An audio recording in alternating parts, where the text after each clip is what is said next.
Welcome back to our GSL English learning class. Today I am giving you another most important topic.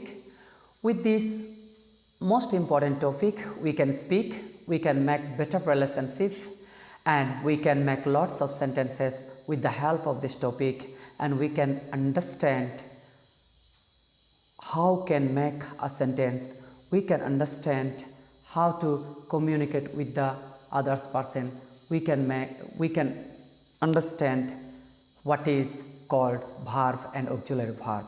So let's get started today's video. তো আজকের যে ভিডিওটা সেই ভিডিওটা হচ্ছে completely auxiliary ভার্বের উপর ডিপেন্ড করে। আমরা মেন ভার্ব সম্পর্কে আমি পরবর্তী যে ভিডিও আমি দেব সেই ভিডিওতে আমি দেব। এখন আমি যেটা বলবো সেটা হচ্ছে অক্সিলারি ভার্ব বা সাহায্যকারী ক্রিয়া নিয়ে আমি আলোচনা করতে যাচ্ছি। এর পূর্বে আমি দিয়ে দিচ্ছি, আগের ভিডিওতে আমি বলেছি যে ভার্বের যে ভাগগুলো রয়েছে main verb and auxiliary verb. Main ভার্বকে আমরা টোটাল 7টা ভাগে ভাগ করছি এবং অক্সিলারি ভার্বকে আমরা 4টি ভাগে ভাগ করছি, এটা আমরা জেনেছি। তো অক্সিলারি ভার্ব এর যে ওয়ার্ড, টোটাল ওয়ার্ড রয়েছে 24টা। দেখুন এখানে আমি দিয়ে দিয়েছি অক্সিলারি ভার্বের যে যেটা টোটাল যে ওয়ার্ডটা টোটাল 24টা রয়েছে। তো এই 24টা অক্সিলারি ভার্ব সম্পর্কে আমরা জানব এবং এদের যে ব্যবহার কোথায় আমরা করব, কার পরে, কোন সাবজেক্টের পরে আমরা ব্যবহার করব, এইটা আমরা জানব। সো শেষ পর্যন্ত দেখেন ভিডিওটা এবং দেখে নিয়ে সত্যিই কিছু না কিছু আপনি ধারণা বা আইডিয়া কিছু জ্ঞান করবেন।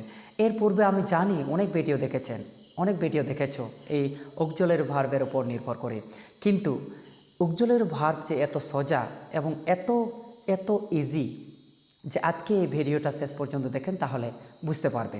তাহলে দেখো যে অক্সিলারি ভার্ব মিনস হচ্ছে সাহায্যকারী ক্রিয়া। এই সাহায্যকারী ক্রিয়া আমি বলেছিলাম যে 4টি ভাগে ভাগ করা হয়। একটা হচ্ছে বি ভার্ব, একটা হচ্ছে ডু ভার্ব, একটা হচ্ছে হ্যাভ ভার্ব, আর অ্যানাদার ওয়ান ইজ মডালস। এটা আমি বলেছিলাম। দেখুন বি ভার্ব কোনগুলো? বি ভার্ব মানে হচ্ছে হওয়া ক্রিয়া। বি ভার্ব মিনস হচ্ছে হওয়া ক্রিয়া। এই হওয়া ক্রিয়া আমাদের টোটাল 5টা। দেখুন 5টা আছে হওয়া ক্রিয়া আমাদের 5টা। দেখুন কি কি? এম, তারপর আছে is, next are, was and were. তাহলে এম মিনস হয়, এম ইজ আর 3টা মানে হয়, আর ওয়াজ ওয়ার মিনস ছিল। আমরা এর বেঙ্গল মিনিং জানি। তাহলে বি ভার্ব কমপ্লিট, অর্থাৎ এগুলোর মধ্য দিয়ে কোনো কিছু হওয়া বা করা বোঝায়। এম ইজ আর এগুলো প্রেজেন্ট, আর হচ্ছে ওয়াজ আর ওয়ার পাস্ট। আমরা যখন টেন্স আমরা পড়ব তখন আরও ডিটেলস আমরা জানব। জাস্ট এখনকার মতো এইটুকু জানলেই যথেষ্ট। এর পরের যেটা রয়েছে আমাদের সেটা হচ্ছে আমাদের ডু ভার্ব। দেখো এখানে ডু ভার্ব রয়েছে। ডু ভার্ব মিনস হচ্ছে করা ক্রিয়া। এর রয়েছে 3টা। আগের বি ভার্ব ছিল 5টা, ডু ভার্ব হচ্ছে আমাদের 3টা। আশা করি বোঝা গেছে। তাহলে ডু ভার্ব দেখুন কি কি হচ্ছে আমাদের ডু, তারপর হচ্ছে ডাজ, অ্যান্ড নেক্সট হচ্ছে আমাদের ডিড। তাহলে সেম ডু আর ডাজ হলো প্রেজেন্ট আর ডিড হলো পাস্ট। আমরা ডিটেলস আমরা যখন টেন্স আলোচনা করব তখন আরও ডিটেলস আমরা জানব ডু ডাজ ডিড কেন হলো। তাহলে ডু ভার্ব কমপ্লিট, আমরা শুধু এগুলো আমরা জেনেই নিই। তারপর দেখো হ্যাভ ভার্ব। হ্যাভ ভার্বে কী কী ওয়ার্ড আছে আমাদের? হ্যাভ ভার্বে যে ওয়ার্ড আছে আমাদের সেটা হচ্ছে হ্যাভ, তারপর হচ্ছে হ্যাজ, তারপর হেড। দেখো হ্যাভ, হ্যাজ আর হেড, এই 3টা আমাদের রয়েছে ওয়ার্ড। তাহলে 5 3 8 3 কত হয়ে গেল? 11 হয়ে গেল টোটাল। তাহলে আমাদের 11 হয়ে গেল। টোটাল কটা হলো? 11টা হলো। এরপর বাকি থাকে কটা আমরা গুনলে বুঝতে পারবো। চলো আগের দিকে আবার দেখে নিই। টোটাল আমাদের 11টা হলো। এর পরের যেটা রয়েছে আমাদের, পরের যে রয়েছে সেটা হচ্ছে আমাদের রয়েছে মডালস ভার্ব। কি রয়েছে আমাদের এরপর যেটা রয়েছে সেটা হচ্ছে modal verbs. Main modals, modal ভার্বকেও আমরা দুভাগে ভাগ করছি, একটা হচ্ছে মেন মডালস, একটা হচ্ছে সেমি মডালস। তাহলে main modals and semi modals. Main modals কোন কোনগুলোকে বলা হচ্ছে, যেমন হচ্ছে সেল, তারপর হচ্ছে শুড, দেখো শুড, ওকে, শুড রয়েছে, তারপর উইল রয়েছে, উড রয়েছে, ওকে, তারপর আছে ক্যান, কুড, নেক্সট হচ্ছে মে, মাইট, তারপর হচ্ছে আমাদের মাস্ট, অট্টু, মাস্ট এবং অট্টু, এগুলো হচ্ছে আমাদের মেন মডাল। সেল এবং উইল মিনস হচ্ছে ব বা বে, শুড মিনস হচ্ছে উচিত, উড মিনস হচ্ছে হতো বা তো, অ্যান্ড কুড মিনস হচ্ছে পারতো বা পারতে, মে মিনস মানে হচ্ছে কম পারা, মাইট মিনস হচ্ছে তেও পারা, মাস্ট মিনস হচ্ছে অবশ্যই পারা, অট্টু মিনস হচ্ছে উচিত। তাহলে মেন মডালসের বেঙ্গলি মিনিংগুলো আমি বলে দিলাম। এরপরের যে মডালসটা রয়েছে সেটা হচ্ছে সেমি মডালস। এই সেমি মডালস আমাদের তিনটা, তাহলে টোটাল হয়ে গেল আমাদের কটা? টোটাল হয়ে গেল 13টা। ওকে, দেখেন, ডেয়ার টু, নিড টু, আর use to. Okay, use to, এই তিনটা হলো semi modals. Dare to means হচ্ছে সাহস করে, নিড টু মিনস হচ্ছে দরকার, ইউজ টু মিনস হচ্ছে অভ্যস্ত। তো এইগুলো নিয়ে আবার যখন আমরা স্পোকেন করব তখন আমরা এগুলো নিয়ে ডিটেলস আমরা করব এবং স্পোকেনে অনেক আমি সেন্টেন্স লেখার চেষ্টা করব। তো আপনারা এই চ্যানেলে যারা নতুন তারা অবশ্যই সাবস্ক্রাইব করে নেবেন। আর যদি এই ভিডিওটা পছন্দ লাগছে, যদি আপনি কিছু ভাব সম্পর্কে বুঝতে পারছেন, যদি তুমি কিছু বুঝতে পারছো, তাহলে লাইক করো এবং শেয়ার করো। এরপর নেক্সট পরের যেটা রয়েছে আমাদের, দেখো, ইউজ অফ অক্সিলারি ভার্বস, অর্থাৎ বি ভার্ব এর ব্যবহার, হওয়া ক্রিয়ার ব্যবহার। আই, দেখো আই এরপর কী কী বসাবো? দেখো এম এবং ওয়াজ। পাস্ট হলে আমরা ওয়াজ বসাবো, আর প্রেজেন্ট হলে এম ইউজ করব। তাহলে আইয়ের পর সর্বদা আমরা এম অথবা ওয়াজ ব্যবহার চেষ্টা করব। ওকে, পরে আবার ডিটেলস আমরা জানব। এরপর আই চলে গেল, এরপর আমাদের উই আছে, নেক্সট রয়েছে ইউ অ্যান্ড দে। এদের পর সর্বদা আর এবং ওয়ের ব্যবহার করার চেষ্টা করব।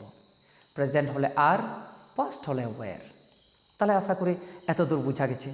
নেক্সট, আর যারা চাইছেন যে নোট ডাউন করার, তাহলে আপনারা নোট ডাউন করে নিতে পারেন, তোমরা লিখে নিতে পারো তোমাদের খাতাতে, তাহলে এটা আজীবন মনে থাকবে এবং তোমরা দেখলে কিছুটা মনে পড়ে নেওয়ার সম্ভাবনা থাকবে, তাই লিখে নেওয়ার চেষ্টা করবে। এরপর দেখো, হি, সি, ইট, যে কোনো নাম, রাম, সাম, যদু, মধু, রীতা, সীতা, গীতা, মিতা, যে কোনো নামের পর আমরা ইজ আর ওয়াজ বসার চেষ্টা করব। প্রেজেন্ট হলে ইজ আর পাস্ট হলে ওয়াজ বসানোর চেষ্টা করব। আশা করি এতটা বোঝা গেছে। এরপর আমাদের ডু ভার্ব, তাহলে বি ভার্ব হয়ে গেল। ডু ভার্বের ব্যবহার দেখে নিই, কোন সাবজেক্টের বা কোন প্রোনাউন বা কোন সাবজেক্টের পরে আমরা ডু, ডাজ অ্যান্ড ডিড ব্যবহার করব। এটাই আমাদের মূল বিষয়। চলো আমরা দেখে নিই। আই, উই, ইউ, দে, এদের পরে সর্বদা ডু আর ডিড ব্যবহার করব। প্রেজেন্ট হলে ডু, পাস্ট হলে ডিড। আশা করি এটা বোঝা গেছে। দেখো, তারপরে হি, সি, ইট, যাদু, মধু, রীতা, সীতা, রাম, সাম, এইগুলোর পর সর্বদা ডাজ এবং ডিড ব্যবহার করব। ডাজ এবং ডিড ব্যবহার করব কেন হচ্ছে পরে আবার আমরা যুক্তি সহকারে আমরা দেব। যেটা আমরা দেখব সেটা হচ্ছে পরের যেটা রয়েছে আমাদের, সেটা হচ্ছে হ্যাভ ভার্ব। যে ভার্ব সম্পর্কে জানবো, অর্থাৎ যে অক্সিলারি ভার্ব সম্পর্কে জানবো, সেটা হচ্ছে হ্যাভ ভার্ব। এটা কোথায় দেব? দেখো, আমাদের হ্যাভ ভার্ব এর ব্যবহার আমি বললাম। Have verb I, we, you, they, এদের পর সর্বদা আমরা হ্যাভ আর হ্যাড ব্যবহার করব। আর হি, সি, ইট, জাদু, এদের পর সর্বদা হ্যাজ আর হ্যাড ব্যবহার করব।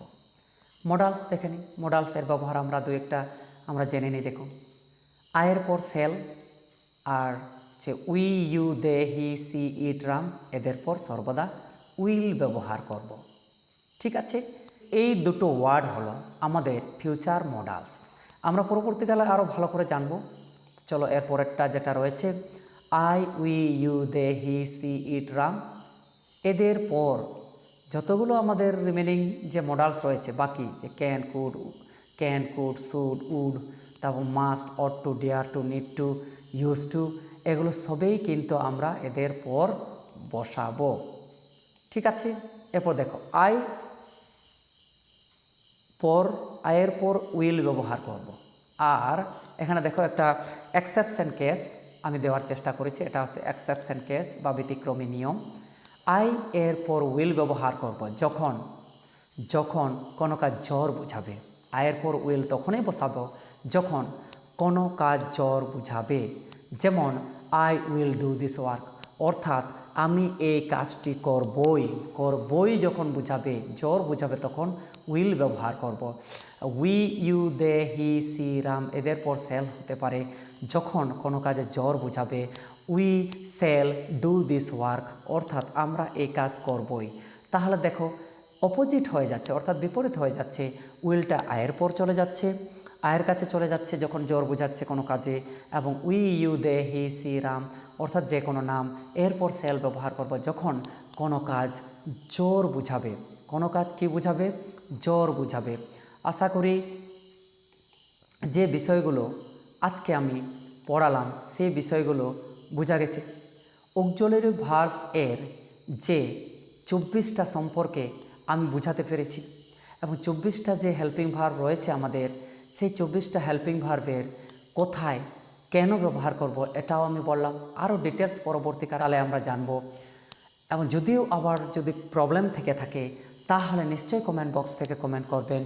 If you have some problems on auxiliary verbs, then you can comment me below the comment section and watch these all the videos through my YouTube channels, and you can become a good speaker and you can learn some or more English speaking and some or more English writing and some or more English sentences. Okay, you can able to understand the English sentences if you watch this video, and if you watch these all the videos through my YouTube channel, you can learn lots of sentences. You can be a